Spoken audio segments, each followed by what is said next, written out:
ఒక పేపరు ముందు వెనక అంటే ఒక పేజీ, ఒక పేపర్లో ముందు వెనక మనం మ్యాక్సిమం సరిపెట్టేయచ్చు. ఎలా అంటే సపోజ్ అసలు రాజ్యాంగ ప్రవేశిక అంటే ఏంటిది, రాజ్యాంగ ప్రవేశికకు ఉన్నటువంటి ఏ పేర్లతో పిలుస్తారు, రాజ్యాంగ ప్రవేశికలో ఉన్నటువంటి 11 అంశాలు ఉంటాయి. ఆ 11 అంశాలు ఏమున్నాయి, ఆ 11 అంశాల గురించి అంటే మనము ఇప్పుడు అందులో మనకి స్వేచ్ఛ అనే పదం ఉంటుంది. స్వేచ్ఛ అంటే ఏంటిది అనేది మనం ఆల్రెడీ మనం చదివే బుక్లో చదువుకుంటాం. కానీ ఆ 11 అంశాలు ఏంటివి అనేది మనకు తెలిస్తే చాలు ఇక్కడ. అంటే దాని గురించి ఎక్స్ప్లెనేషన్ నువ్వు బుక్లో చదివేసుకుంటావు.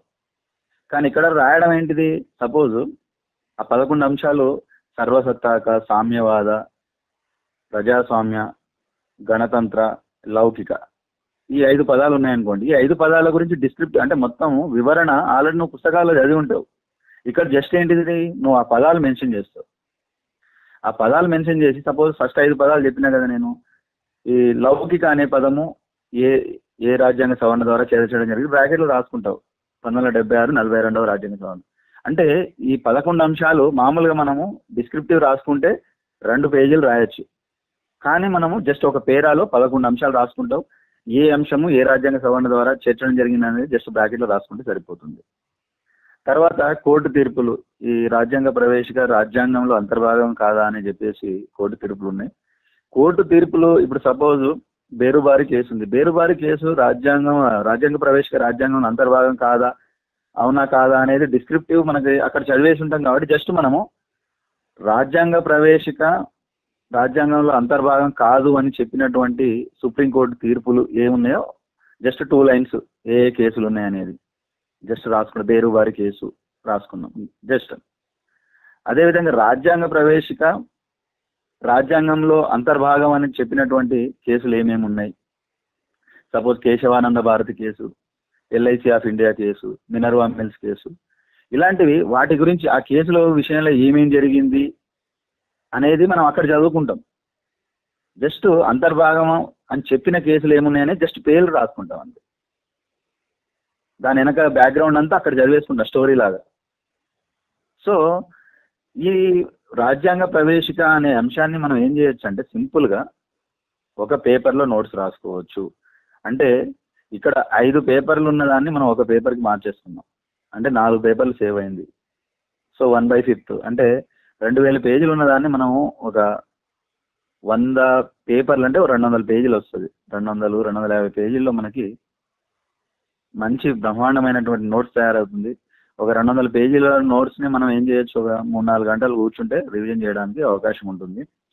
కాబట్టి నోట్స్ రాసుకోవడం అనేది చాలా మంచి నిర్ణయం. అది ఆ నోట్స్ ఎలా ఉండాలంటే వెరీ డిస్క్రిప్టివ్ కాకుండా వెరీ షార్ట్ నోట్స్ అయి ఉండాలి. తర్వాత ఏ పాయింట్లు ఇంపార్టెంట్, ఏ పాయింట్ రాయాలి, ఏది వదిలేయాలి అనేది అది మనకి రావాలంటే 1-2 సార్లు రీడింగ్లు ఇవ్వాలి. ఆ రీడింగ్లతో పాటు ప్రీవియస్ పేపర్లు చూస్తే మనం చదివేటటువంటి టాపిక్లో ఏ అంశాలు ఇంపార్టెంట్, వేటికి ప్రాధాన్యత ఇవ్వాలి అనేది మనకి ప్రీవియస్ పేపర్ల ద్వారా మనము తెలుసుకోవచ్చు. సో ఈ విధంగా మనము నోట్స్ రాయడం అనేది 1-2 రీడింగ్లు ఇచ్చినాక స్టార్ట్ చేసుకోవాలి. నోట్స్ అనేది వెరీ షార్ట్. తర్వాత ఇక్కడ ఏ పాయింట్ మనం రాసుకోవాలి, ఏది రాసుకోవద్దు అనేది మనకి తెలవాలంటే రీడింగ్తో పాటు ప్రీవియస్ పేపర్లు కూడా మనము చూసి ఏ టాపిక్ ఇంపార్టెంట్ అనేది తెలుసుకుంటే నోట్స్ రాయడం అనేది చాలా మనకి ఈజీగా అవుతుంది.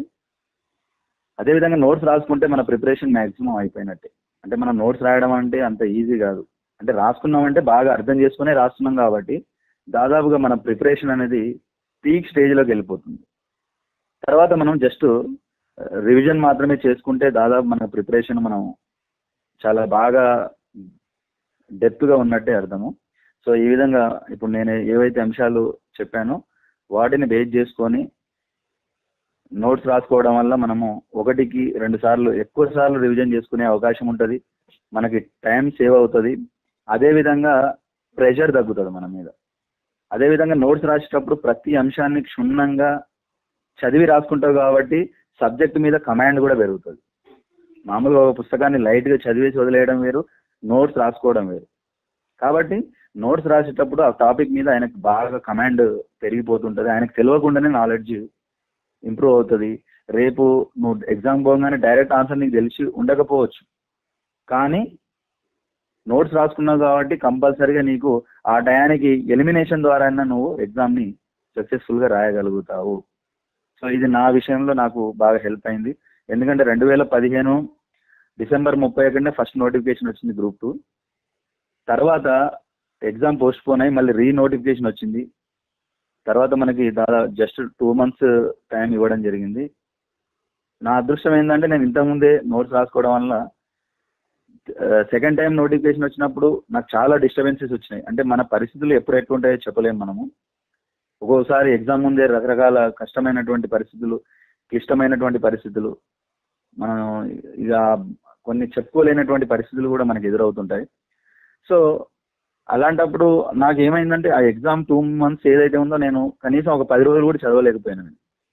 కానీ ఇంతకుముందు నేను దానికంటే ముందు నోటిఫికేషన్ కంటే ముందు ఒక 6 నెలలు కూర్చొని నేను నోట్స్ రాసుకున్నాను. నా ప్రిపరేషన్ నడిచింది కాబట్టి నేను ఎగ్జామ్ కూడా చాలా బాగా రాయగలిగాను దేవుడి దయ వల్ల. సో ఈరోజు నేను ఏదైతే టాప్ మోస్ట్ పోస్ట్ అనుకున్నానో డిప్యూటీ తహసీల్దార్, అది ఈరోజు నేను సాధించగలిగిన. కాబట్టి మీకు మీ ప్రిపరేషన్లో మేజర్ పార్ట్ నోట్స్ అనేది నేను నమ్ముతా. ఖచ్చితంగా మీరు నోట్స్ రాయడానికి ప్రయత్నం చేస్తారని నేను భావిస్తున్నాను.